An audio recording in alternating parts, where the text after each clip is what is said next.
This conference will now be recorded. Who have we got? Let's see. Ori Georgetown, Chesterfield, Marion, Charleston, Hardyville, way down there. York, another state library person. Clemson, somebody from the western part of the state. Georgetown. We've got everybody here. Greenville, thank you all for joining us.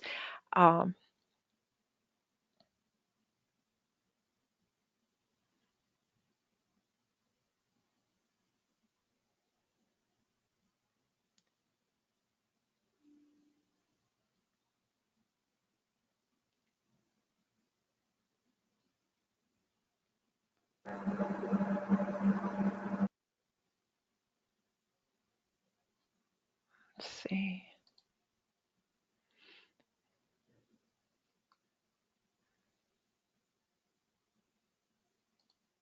I see a couple people who might mute. Yeah. Keep an eye on your microphones, everybody, and if you are not muted, we may end up muting you if we get some background noise.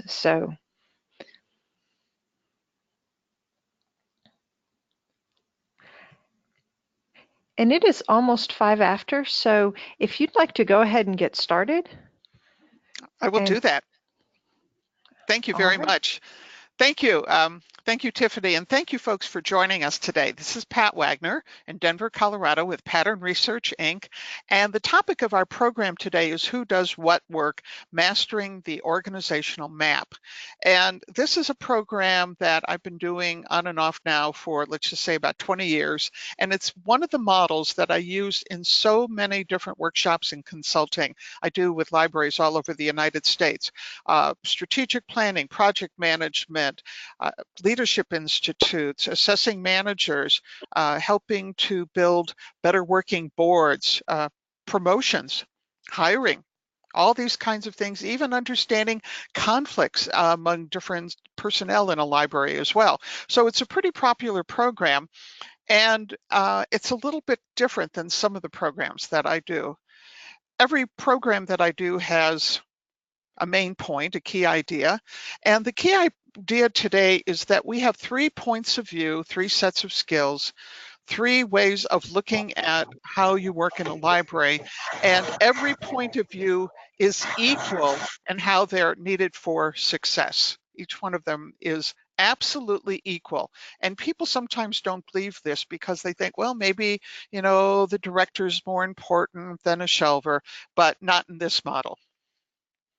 So what are we going to cover today? We're going to talk a little bit about the history of the organizational map, not spend too much time on that, but then we're going to talk about what we sometimes call the 3 levels: the task, supervision and management, leadership, and then talk about the benefits that each one has, what they contribute to the workplace, but also the blind spots and the problems. And then finally, how to grow so that you're not stuck. You're going to hear me use the word stuck sometimes because sometimes someone is really good at the task, but they don't understand what supervisors and managers do, and certainly not what leaders do.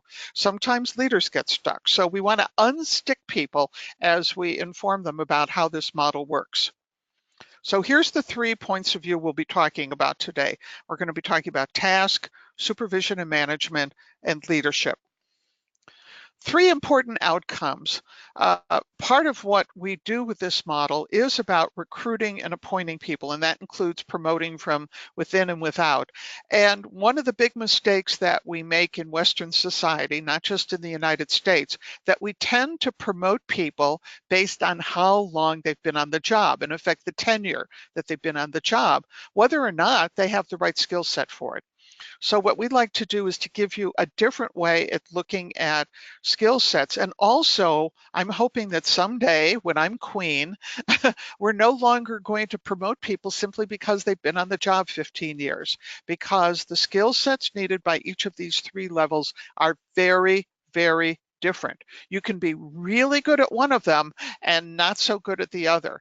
And if you look at books like the Peter Principle, which I've included in your resources at the end, that's one of the points that we've known for decades, that simply taking someone who's good at one level and promoting them doesn't mean they're going to be successful at that next level. Another one is know what to look for in managers and leaders. When you're kind of trying to decide who should be in charge, there's some interesting ways to note. A friend of mine who first taught me my first version of this model, a behavioral psychologist who works with big companies, tells me that when he goes in to, in effect, reorganize a large organization, one of the things he looks for is when people consistently skip over their immediate boss to go to the person above them in the food chain, not to try to get special favors, but they feel that the person above that person is more qualified. And you get some very interesting ideas about what naturally happens. You know, I think of it like cow paths, right? There's a lot of work done about the fact that a lot of the streets we have, particularly in the eastern part of the United States, were once cow paths. It was the easiest way for the cow to get through, and it ended up a road. Or across college campuses, you watch how the students already walk, and then you put those sidewalks in there. Well, in this model, you watch how people interact with each other and who people trust and respect to give them the best advice and guidance. And sometimes it isn't the person who's been promoted into the position above them. So we want you to start looking at people again, not simply based on things like age and credentials. And then there are two sins, if you want to call them that, in workplaces that this particular model addresses. One is perfectionism, and the other is micromanagement. And perfectionism and micromanagement kills productivity and undermines the trust that people have in each other. So we're going to talk about that as well. So first of all, a little bit about the history of the organizational map. When I was first studying this, I found out that a lot of our ideas about this map came out of the late 19th century during the progressive era, where there were people who were first studying in what they felt was a scientific way how businesses and organizations, big government, big business, organize themselves, and also how people fit in, how they could improve productivity and satisfaction. The thing that's different between those models and what I'm presenting today, those models were very much hierarchical models that in some ways were very militaristic. You got the boss, you got the second boss, you got the third boss. So it was very much about what titles to assign people and what was the status and authority in the institutional hierarchy about who's in charge. It's very much kind of a top-down model. But more modern models started to look at things differently. What actually were the skill sets that people had? And that came out more from behavioral and cognitive psychology, where we started to say, like, what are you good for? What do you pay attention to? And one of the books that had the most influence on this is from a gentleman who was a professor emeritus at Yale University, Canadian American, named Elliot Jacques. And he wrote a series of books, and his most famous book is called Requisite Hierarchy. I feel compelled to say he needed an editor. Most of these books were ones he wrote himself, and you know, I'm sitting there with the red pen wanting to cross out whole paragraphs. But the whole idea is that in order for an organization to function, we really do need the right people at those levels. And what right means might surprise some people as well. So one of the things that we are interested in, and one of the reasons that we do this, is a little self-discovery for folks. And it starts with, what do you pay attention to? So when my husband and I go to a friend's house for dinner, the first thing that I look for when I walk into their house is their books. If they don't have a lot of bookcases and a lot of books, even if they're a librarian, I'm suspicious. I make excuses to go to the upstairs bathroom, not because I want to rummage in their drugs in their bathroom, but what I'm looking for is how many books they have stacked up next to their side of the bed in the bedroom. My husband looks at their music collection. And if you don't have a lot of dead white male universe, music in your collection, he's going to be a little concerned. And my husband is the kind of person who will leave a restaurant if he doesn't like the playlist. So music he takes very seriously. My best friend Gail is a master gardener. She won't even pay attention to what's in the house. She's just going to look at your gardens and what's outside. And my friend Chris is an artist, so she's going to look at what you have on your walls. Everyone pays attention to something different. So in the workplace, what is it that you pay attention to? Are you paying attention to the immediate needs, what's right in front of you in terms of what your customer wants? Or are you somebody daydreaming about a new branch or new computer equipment or what the library is going to be like in 5 or 10 years? Are you focused right here and now, right, in what one friend of mine calls a short time horizon, or are you dreaming about the future? Are you always thinking about what can we do next? What can we do better? Are you a detail-oriented person? You know, I have some amazing people I've worked with over the years, and I would say it's pretty consistent among people I know who are state librarians that even though they probably got their job as a state librarian after probably many years working in various sized libraries of different types, you know what? They're not paying attention to what happens at a circ desk anymore. They're thinking about how are they going to build relationships with the state library, with the governor, with the state legislature in the future, what kind of programs they can do that cross state lines, what kinds of influence they have to have at the national level. So that's the difference between paying attention to the details and the broad brush. And then the whole scope, particularly when you're talking about a community public library or an academic library or a special library or a school library of any kind, are you just looking at the one thing you're doing today or how it impacts the entire library? Are you someone who says, I work for tech services, I work for access services, I work for children's, or do you say, I work for the library and the entire community and the institutions that we serve? So as we go through this, a lot of people are good at all three, but some of them only have one place on the map. So let's go back to, before we start going through each individual kind, what we want to talk about is what all three levels have in common. As I said before, all three are equally important. The tasks, project, and so on. They match up with strategic planning levels. So the way that I teach strategic planning is we start with this map to see the difference between thinking like a task person, thinking like a supervisor, manager, thinking like a leader, and then we match those to the same levels that we might have in a strategic plan. And I have collapsed a lot of the levels that we have in a strategic plan, and I have simplified the language. I've taken out a lot of the organizational development jargon that I think is unnecessary. And so it really is the tasks, what we do, the projects we do, and the mission and vision. And we'll be touching on that today as well. As I mentioned before, most people are best at one and still they can learn the others. When I first started in the workplace for decades, I was a hands-on task-oriented person, had no idea what supervisors, managers, and leaders do. But I've learned and I've grown. I had to, running a small business, myself and my husband. So even though I prefer the task level, I prefer the hands-on level, guess what?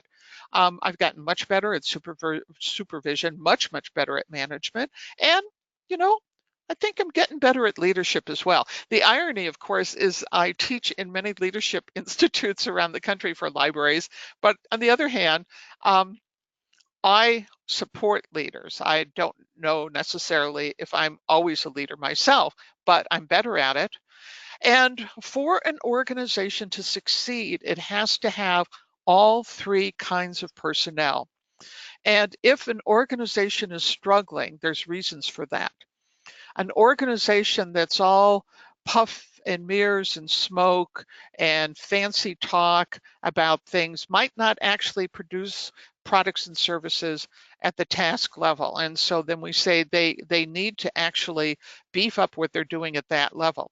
Some places have terrific task-oriented people and a lot of great ideas, but they're kind of a shoot, ready, aim place. I visited a county institution a few months ago, not in Colorado or South Carolina, where they had terrific people at the front line. This was county government, and had a very far-seeing boss. But the day-to-day operations in terms of organization, of getting people on the same page, of communicating among the staff about what was doing, to tell you the truth, was a hot mess. And it was starting to impact the front line, and it was also making it so that deadlines were delayed, there wasn't consistency of service for the taxpayers, and the crisis was not because the front line wasn't doing a good job and not because the boss wasn't sincere and farsighted, but they needed that middle level as well. And then what happens when you don't have leadership? Well, oftentimes you have an organization where nothing has changed for a long time.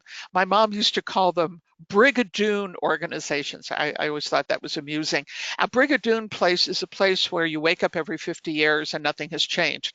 And I've been working with libraries since 1978, and there were periods of time where things were pretty stable. Not much change. Well, now, wow, all the things that are changing in libraries. And we need people who can look into the future. And I think one of the most personally, this affected me, one of the biggest tragedies in American business was the Saturn car company. We still own two Saturns. One of them is 24 years old. The other is almost 13 years old. And they're both fantastic cars. They had in the Saturn, because I investigated it, the Saturn car company had the best of the best people at the front line and assembly and all that stuff, just top notch. People begged for jobs there. It was such a great place to work. Superior supervision and management. Their management and supervisory models were studied by other major institutions. I was working with AT&T as a contract trainer at the time that Saturn car company was born. They actually sent people to the Saturn car company in Tennessee to interview them and find out why it worked so well. But there was one thing missing. They were so focused on the internal stuff, they weren't paying attention to the marketplace, to the external parts. And they were smug because everyone loved their cars. It was a sensation. But they didn't pay attention when people wanted a different kind of car. That past the time where everyone wanted a little car, now people wanted big cars, and they wanted big SUVs, and they wanted cars that could travel across mountain passes and so on, and they came too late. And the death of Saturn, as it were, is because they didn't have people thinking about the future, about what would happen is when you count on something and it changes or go away. Now, all three ways of seeing the world, levels, contributions, all three have equally important contributions to have in the workplace, but all three have blind spots. All three have flaws, which is why we need all three to kind of watch each other's back. And one thing that underlies everything, which is something I'd like to make a point of today, is the importance of civility. And I'm seeing more and more how civility and communication work together, kind of like a double helix. That communication isn't just handing people information, it's really how you hand them the information. So we'll be talking about this idea of how you build trust and respect at each of these three levels. So it's what they have in common. So a couple of things. I'm going to use the phrase home base. Home base is where you're best suited or more comfortable or where you start out. Definitely home base for me is the task level. And this is so important that a person's point of view or how they see the world is not based simply on their education, credentials, or title. And I know this is a little bit of heresy in library land, but just because someone does or doesn't have an MLS doesn't necessarily say where they should be. Sad story in an academic library, and this was in a four-year state college in the West, and they had this really very, very, very, very bright woman who worked in tech services as an original monograph cataloger, doing a whole bunch of stuff in the area. She was great. And she was really angry that she never got to be head of cataloging or the assistant director of the library.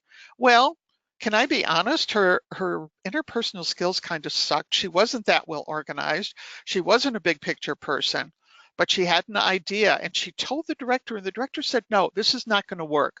The woman went back and got her PhD, thinking the credential would be enough to earn respect. She came back and she was devastated because nothing changed. People, of course, congratulated her on getting her PhD, and they were very supportive during the whole process. But the director told her that's not what we're looking for. It isn't necessarily your PhD credential. As I've said before, length of service or experience, intelligence or status. My dad was a doctor, and late in his career, he actually was chief of staff of a teaching hospital, as well as head of the laboratory. And he used to tell me, and this is the first time I got a glimpse of what this model was about. He would tell me that he would have doctors who worked for him with genius IQs who, as he put it, could not manage their way out of a paper bag. He said, and my dad was old school, so excuse the slang, but he said, you give me a gal who is, and he said, I don't care how old she is. If she's 18 years old and she's the oldest of 8 children, she knows how to manage. He said, heck, if I could get away with it, I'd put her in charge of a department here in the hospital because she knows how to motivate people. She knows how to organize. She knows about time management. She knows all the things she needs to do to be a good manager. So again, intelligence or status by themselves does not necessarily determine who's going to make you a good supervisor, manager, or even a director. And the same is true of age or which generation. I'm in my late 60s. Most of the people I work for are younger than me from a generation or two. I actually think it's way cool to work for younger people. I learn so much, it's really cool. But I do have people I know who think they are entitled to certain positions because of their age. And I can be a little sarcastic at times, forgive me, it is a sin. But sometimes people tell me, well, I've worked here for 25 years. And I tell them, well, first of all, it doesn't guarantee you did the job right. And second of all, it just means you found the building 25 years in a row. Maybe you didn't grow. And maybe that younger person who's literally half your age comes in and they've got that understanding of supervision and management and leadership. So I don't think it's at all awful to work for younger people. In fact, I think it's wonderful myself. And final caveat, all models, everything that I teach, everything I do are insufficient in talking about the complexity of human beings. So think of this as a picture frame that you're holding up to a very complex landscape to give you a better idea of how to figure out what's going on. Okay, so again, why should we care about these things? Well, as we've said before about promotion, evaluating people, better understanding the personnel issues, particularly if someone is stuck looking at the world one way or the other, helping to unstick people, and those issues of what I call benign contempt. I'm the only one doing the real work. Why don't those other people see what the problem is? How come they don't see how hard I'm working at something? And I have taught this model as part of staff days. And I know some people think of staff day as a lot of fun, and I love to have fun at staff days myself. But you know what? I think people really want some meat sometimes. And it's almost a cliche that people will come up to me after my presentation of this model and say, wow, I never knew what my bosses did before. Thank you. I never understood their point of view.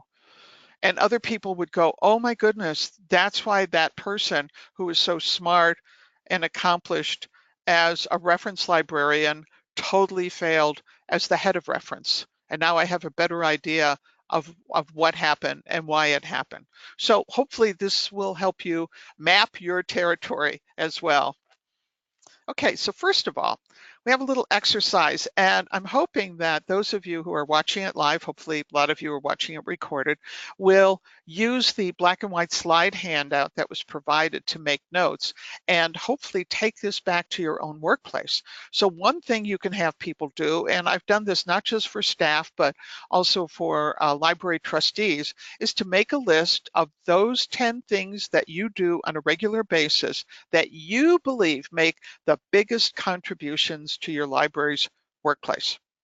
And we don't give any other information than your personal subjective opinion on what you do, hourly, weekly, whatever, that makes the biggest contributions to the workplace. And then what we're going to do is take your list after you've written it down, and then we're going to match it against the ideas here in the program. And if you have some things that you'd like to put, this is a great time that you can type in the chat area if you want. And oh, by the way, excuse me, I forgot to add that if you have more than one person at your program, be sure to let Tiffany know, because that's useful information for the state library.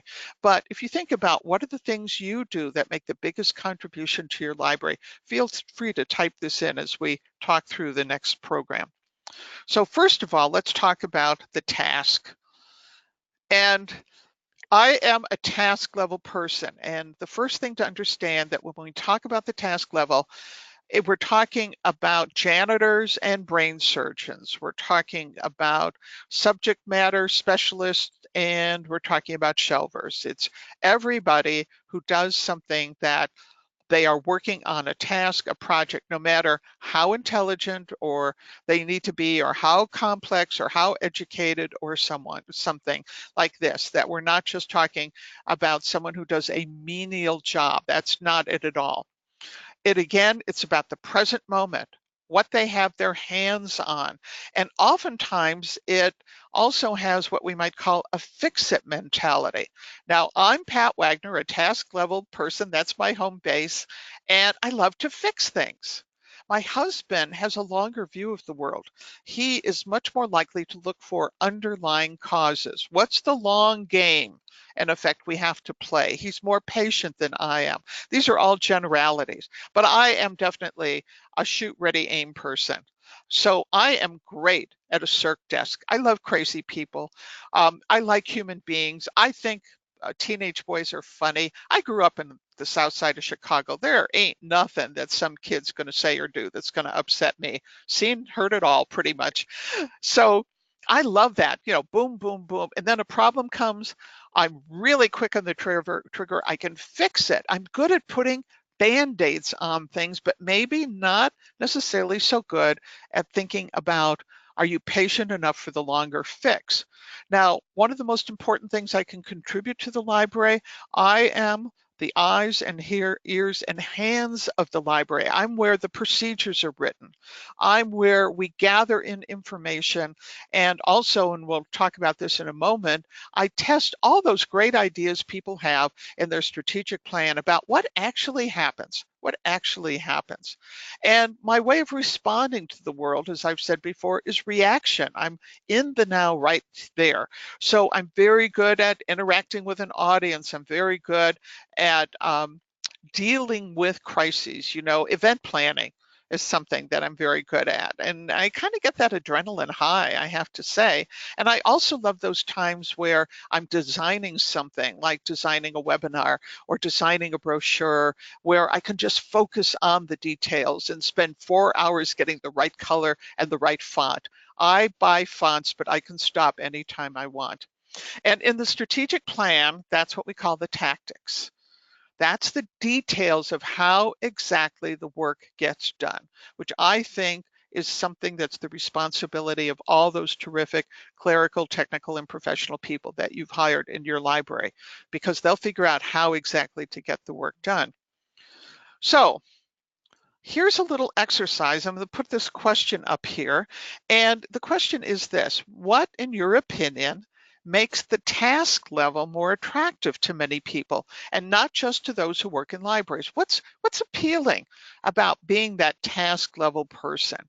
Why is it hard to want to get a promotion to supervision or management? Why is it for a lot of people leadership doesn't really appeal to them? So if you have a response to that, please do type it in the chat box. If you're with colleagues watching this program, you might have some ideas to share as well. And what I'm going to do while we're thinking about this is share with you what your colleagues have told me over the years, because we say to people, well, what makes that task level, almost seductive? And this is particularly important because most of the people I work with work in organizations where people wear more than one hat. That it's a small enough library that it's not uncommon for the director to take a shift at the circ desk while people are at lunch. And that pretty much everyone who's a supervisor or manager outside of the admin office is also doing the work of the people that they supervise as well. So yes, there. Oh, good. We have some good comments from people coming in. And yes, we're going to take a look at what, quote, the literature says in a minute. Excellent. Thank you. So what do people tell me? Well, yay, yes, immediate gratification. And by the way, that's what people tell me anecdotally, and that's also in the literature. Projects have a beginning and a middle and an end. A lot of what you do as a supervisor, manager, and certainly as a leader is open-ended. Those direct interaction with the library customer, right? It's what you love about library work. It's what brought you. I don't have many people say, yes, I went to work in libraries because I love doing budgets. You know, I don't think anyone has said that to me in 40 years, but I certainly have had people tell me I love books, I love children, I love serving the community. I grew up in libraries, and libraries are something I want to support. I believe in literacy, I believe in the First Amendment, all sorts of things. You've mastered the components. It is possible to be a master at the task level. You never master supervision, management, or leadership. So you get really, really good at something. Someone else is going to watch my back. I have support behind me. If I have a problem, usually I know someone behind me will back me up. The buck doesn't stop with me. And I'm not necessarily responsible for how other people behave. If I have a co-worker misbehaving or not doing their job done, it really isn't my job necessarily to get on top of them and make sure that they're getting the job done, except in the kind of friendly, good way that we do. But no, I'm not responsible for other people. I'm just responsible for myself. So when we talk about that issue of civility and earning the trust and respect of your coworkers and your library users, at this level, we call this customer service. This is the customer service idea of treating people with respect, serving their needs, building working relationships with people. And that's one of the benefits of being at the task level, but that's also something that we work for. It's not just the professional and technical skills. It doesn't matter how good you are at cataloging reference children's if you don't know how to treat other people well. And I think that, again, more and more as I work with libraries, I think customer service is as important as anything else in a library.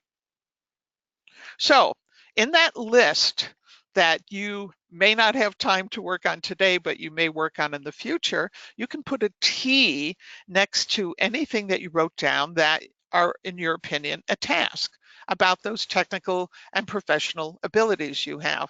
I love the fact that people are posting stuff in social media that says, tell me your superpower, okay? One of my task-oriented superpowers is I am terrific at socializing stray cats. I'm pretty good, as so much so that I have been called in by veterinarians to consult on working with stray and feral kitties.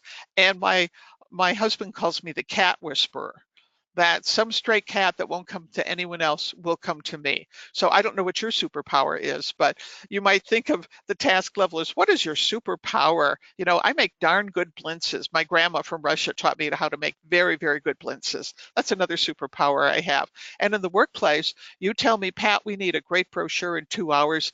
I'll give you a great brochure in 2 hours. So those are some of the task kind of things I have. And those are things that are very important, and it's what we identify as what happens in a library. Now we have the supervision and management level, and I'm going to do a little cross promotion here that we have a class in this series that's about supervision. We hope that you check it out as well. So at the supervision and management level, we kind of divide it in two parts arbitrarily. And again, this is artificial. It's not this easy in the real world. It's a little more fuzzy, but this is how we did it. So first of all, the supervision of people is about human beings. And the first job is to elicit the best from people using positive reinforcement. Positive reinforcement to focus on what people are doing right. It's also about making sure they color within the lines, that there's no what's called in project management drift or slippage. So it's also about course correction. Okay, and course correction ranges from Tiffany saying to me as my boss, Pat, you've been late twice next week. We need to make sure that doesn't happen again or it's going to be a problem. To Pat, you're spending too much time flirting with cute guys at the circulation desk. I'm married, I'm not dead. To Pat, it was really great that you bought all of those wonderful kitty books, but saying now that 1/3 of the print collection is kitty books, I think you got carried away a little bit. And then the whole thing of watching their backs and helping them succeed, where you coach them into better behaviors, you scout for good things they're doing, ways they can grow and learn, and so on. When we talk about management, managers manage other supervisors, but they also manage things. They manage budgets and timelines. They look for efficiencies. They're constantly thinking about how can we do things better, cheaper, less time, without a drop in quality. Those kinds of things. And the thing about consistency that's so important is that let's count on things. We need the library user to have a consistent experience when they walk in the front door. That's really important. We want to make sure when we flick the switch, the lights go on.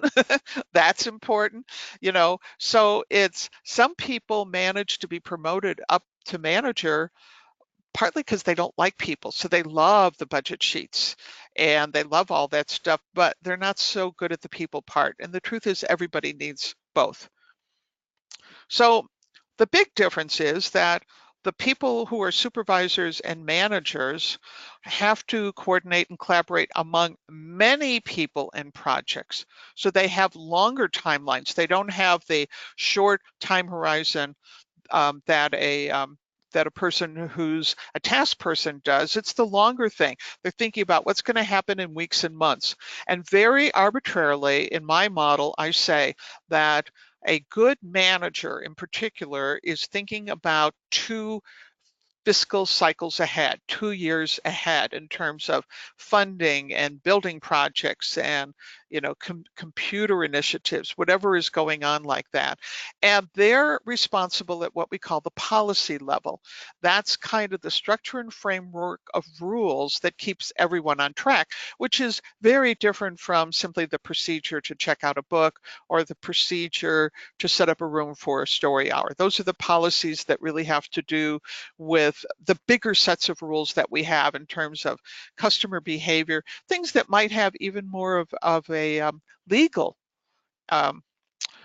issue, partly because most of us have worked with and for libraries that are funded by public monies, and the rules that we have often have the influence or the weight of law, right? You can get arrested in a library for doing certain things. So those policies are very important. Also, I find that people who think like a supervisor and manager automatically think like team players, that rather than a Pat Wagner who reacts, they immediately have a pause button. That's really important, where they go, wait a minute, no puppies died. Let's see what's going on. Let's step back and check in with each other to find out what's going on. So one of the natural conflicts in workplaces is between the task-oriented person like Pat Wagner yelling at her boss and sort of saying, if you loved me, you would fix this problem for me instantly. And the boss is going, wait a minute, this problem has bigger implications than just you or your department. I have to check in with other departments. I want to check in with the other shifts. You're a circ person, you're complaining about something that happens day hours from 9 to 5. I need to talk about the evening and weekend people and talk to their supervisors about what's going in.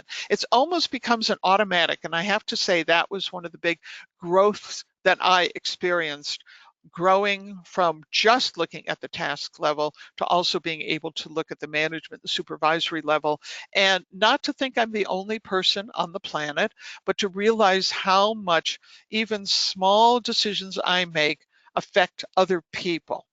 And I thought of it the other day because we live in central urban Denver, and our terrific next door neighbor, Abby, and I finally decided to fix the fence between the two properties.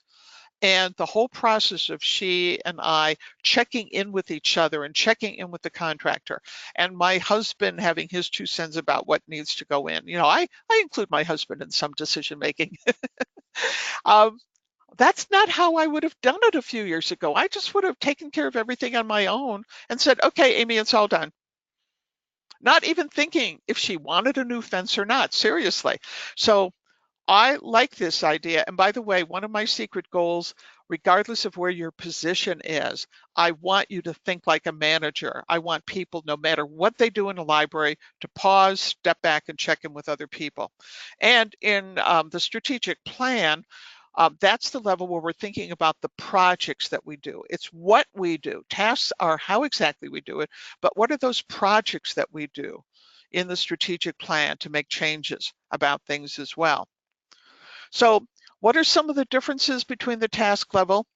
And I learned this from the literature, which has studied this a lot.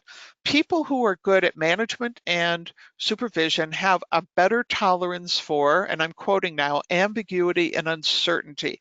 They're more comfortable with shades of gray. They are better at what's called lateral management, relationships with other departments. You want someone, and if you have a model where you have a head of reference, you want the head of reference to feel really good about going over frequently and saying, hey, to the head of children's, or walking back into tech services to talk to people about what's going on and how you can help each other and what issues, what can I do for you? What can my people do for you? What is it that you need? And they think of themselves working for the whole library. One author I like very much, Linda Hill, said that one big difference is that a task person is more likely to think binary, what's right or wrong. Supervisors and managers are juggling so many different variables with so many different people in projects. They're more likely to think about better and worse. How do we move everything forward? And that pause button, I can't emphasize how important that is. And then there's the whole thing of, just the usual money and budget issues as far as time and people and so on, what we call resource allocation, which sometimes comes down to your department's going to get more money or your department's going to get more people. And again, it's juggling. It's constant flow as things change, particularly in the 21st century. Now, what's the level here about earning the trust and respect? This is about civility and diplomacy. One of the things I'm very proud of in my career is I've gotten to work for military libraries and visit military bases. So yes, right now I'm bragging. I've gotten to present at West Point, Andrews Air Force Base, where Air Force One lives. I guess there's 2 of them. Down in Providence at the Navy War College, and at different Army and Air Force bases around the United States. And I've asked them about this because they get really good training. And the officers have said to me, almost like it's something they learned verbatim in officer school, they said, if you're an officer, you have to earn the trust and respect of the people you manage every single day. You can't just expect, okay, now I'm a sergeant or a lieutenant or a captain and a major, and there's absolutely instant obedience to anything I say and do below me in the line, no matter what my behavior is. And so good managers in the military have civility and diplomacy, and they treat the people who work with them with respect. So now you get to put either an S or an M next to any of the items in your list that are about supervision and management. And this, by the way, becomes an evaluation tool for supervisors and managers, because a lot of people get promoted to supervision and management. They don't have the aptitude and they're not given any training or support. And guess what? They revert back to the task level. So even though they're the head of circulation, they don't talk about their role as a supervisor. They talk about what they do at the task level. And oh, by the way, you can put more than one letter next to things. There's some things that probably deserve a T and an S and an M and an L as well. So now we're going to talk a little bit about leadership. And as I mentioned before, I've had the privilege of working with several excellent leadership institutes around the country for libraries. Florida has a great one. Montana, I know you folks have one. Worked with the one in Colorado. Worked as a speaker at different ones around the country as well. And what happens at the leadership level? The timeline for the leadership level is the future. It's more than 2 years out, and it's about the long range plan. It's about what we call the shiny mansion on the hill. And it's funny about the clerical, technical, and professional skills. They might be there, but it's always funny talking to a library director who almost boasts about the fact that, oh, my circ staff doesn't let me near the circ desk.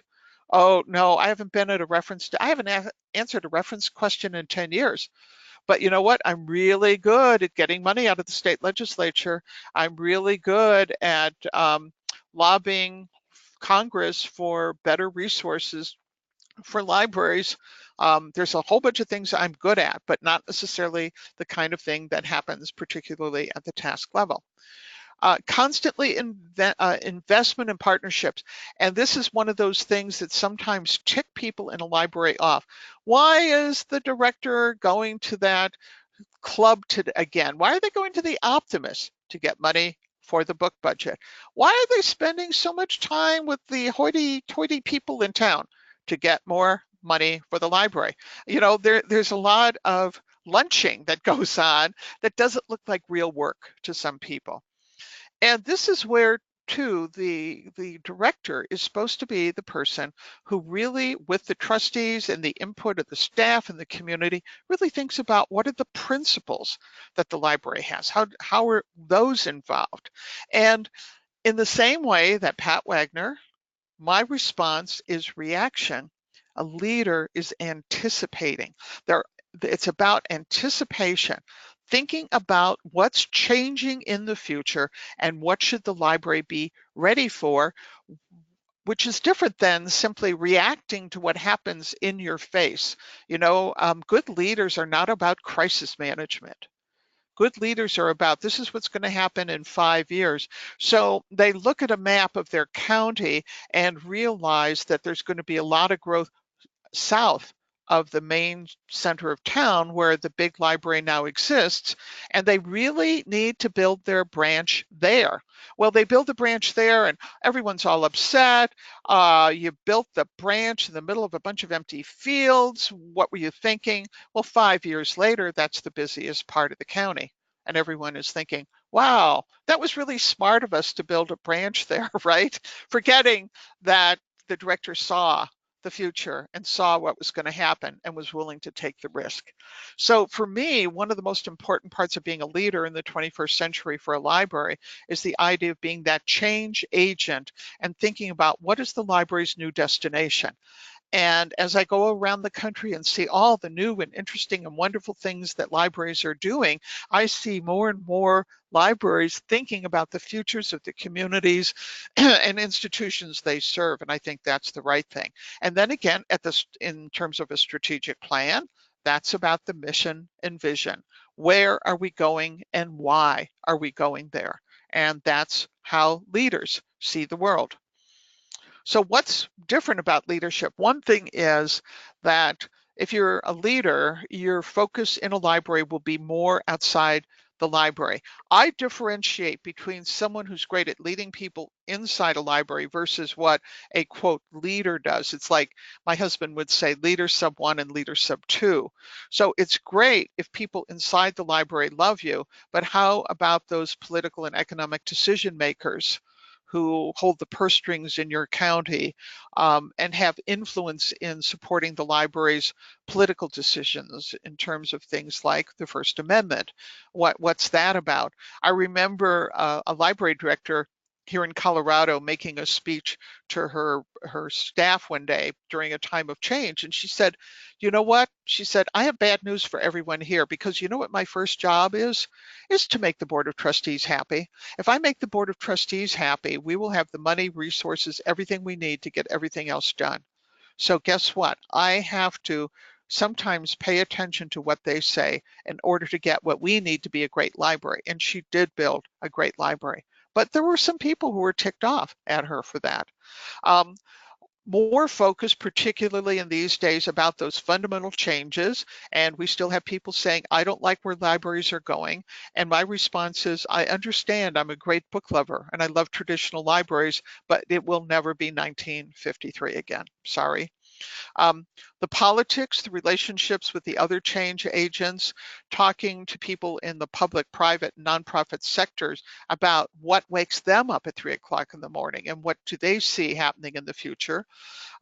They make those big decisions that everyone gets angry at, and they spend a lot of time thinking, will we be here in 10 years with all the changes going on? And I know libraries, even directors in successful, quote, libraries who are worried about the future.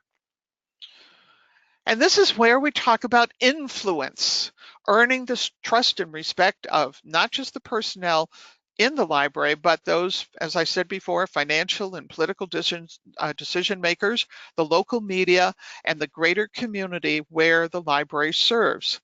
And by the way, this for some people is a definition of politics. Politics is about influencing people. And that's something that leaders need to know. But notice that we have to learn how to do these things at all three levels. So put that L next to the things that you would say, yeah, this is leadership. These are the things I do that are leadership. I make time to go to the service club meetings. I make time to build partnerships with the school district. I make time to visit different departments in the university. I make time to find out what people are thinking. I read about how other people see the future of the communities we serve. So let's talk about this idea of the benefits versus the blind spots about this, and we'll be pausing for questions at the end as well. So each point of view, each level pays attention to different things. The task-oriented people is where the rubber hits the road, where we test the ideas and we're interacting with our customer base, or we're working with the details of how the library runs from front to back and side to side. And it's all, again, those great things that the professionals, the technical and the clerical people we hire keep the library running. Supervisory people understand that the number one asset the library has, not just in terms of money, but also in terms of influence, are personnel. And they look for ways to leverage the capacity of the library by improving the skills of the people they supervise, and also making sure that we stay on track in terms of what we spend our money and time on. Management people, they're about reliability. I maintain, the lights work. And I come back to this because I learned this from an academic director, that she said that's part of what we have to do as managers. People have to rely on us. And then finally, leadership, scouting the future, looking for things that are going to be disruptive in the future, looking how libraries can get ahead of the curve. And I see more and more library directors thinking like that. What are the blind spots? Okay.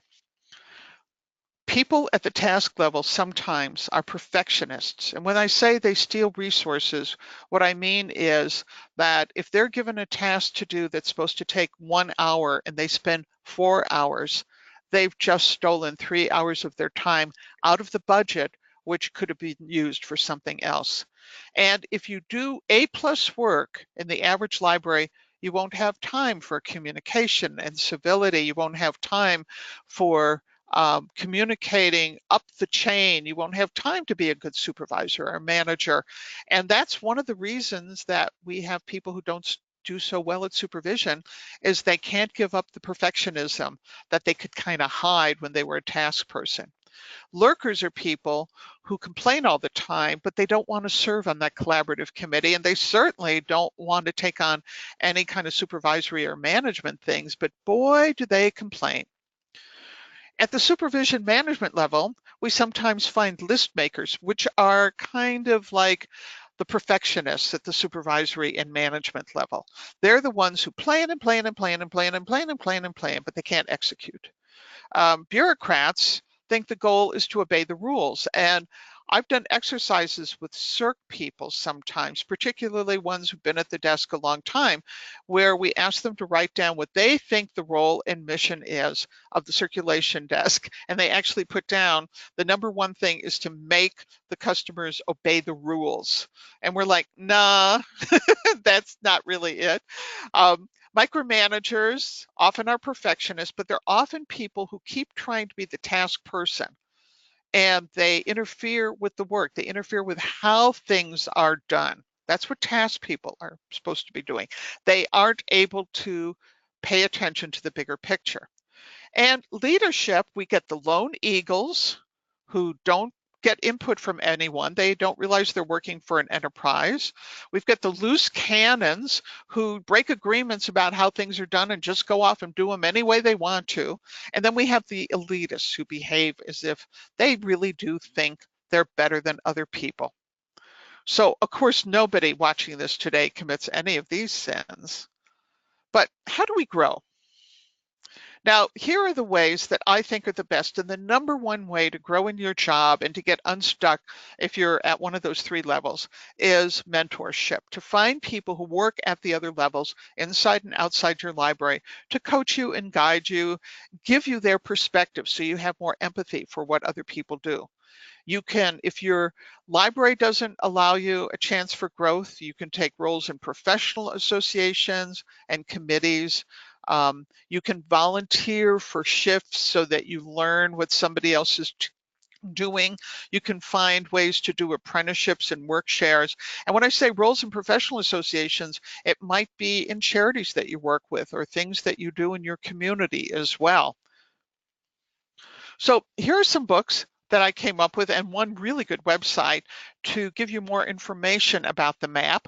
I think there's a couple of books on this list that are really good.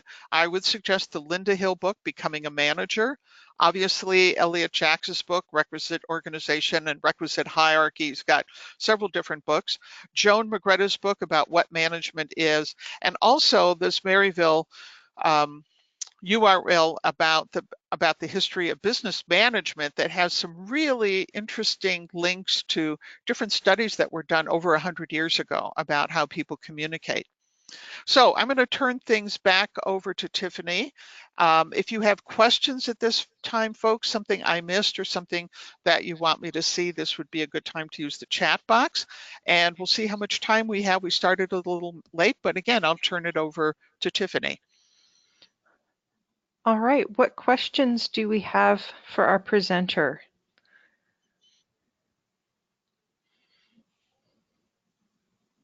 I know probably a number of people will have to be going back to the desk, so we'll lose several people here, but we can still stick around and answer questions if you would like to do that.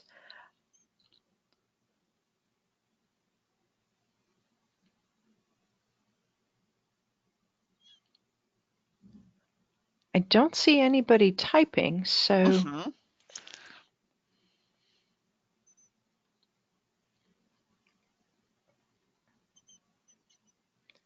how do you get people to move beyond tasks? That's a great question. Well, definitely. Well, when I'm queen, we give people chances to grow by giving them more responsibility, give them bigger projects to work on, and make sure you're inviting people to meetings. I had one director who, whenever she would go out to a service club, she would take one task-oriented person from her staff to come with her. And then they would sit, and then the director would get up and give a pitch to the book budget, something like that. And then she'd sit down and look at the task person and say, and next year, you're going to give this speech. So she basically grew people by example, which I think worked pretty well.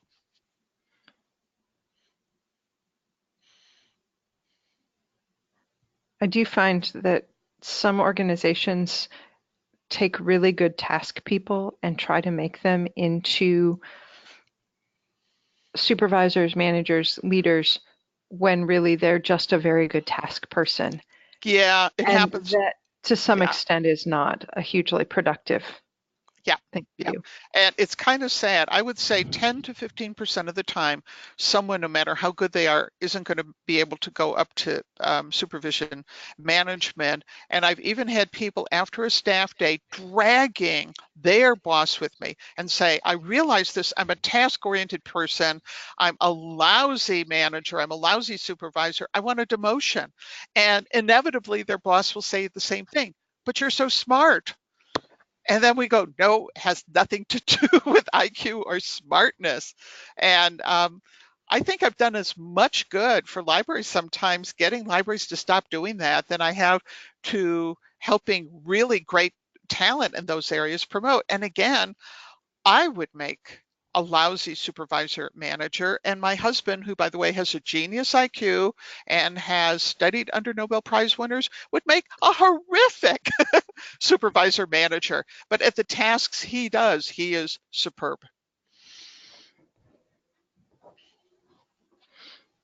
Any other questions or comments?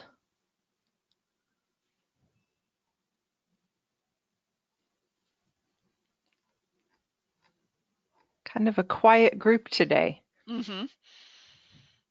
All right. If there's nothing else, I'm going to go ahead and shut off the recording, and then we'll close the meeting for the day. Thank you, everyone, for attending, and keep an eye for our next one, which I believe is in 2 weeks. Correct. Okay, yes. All right.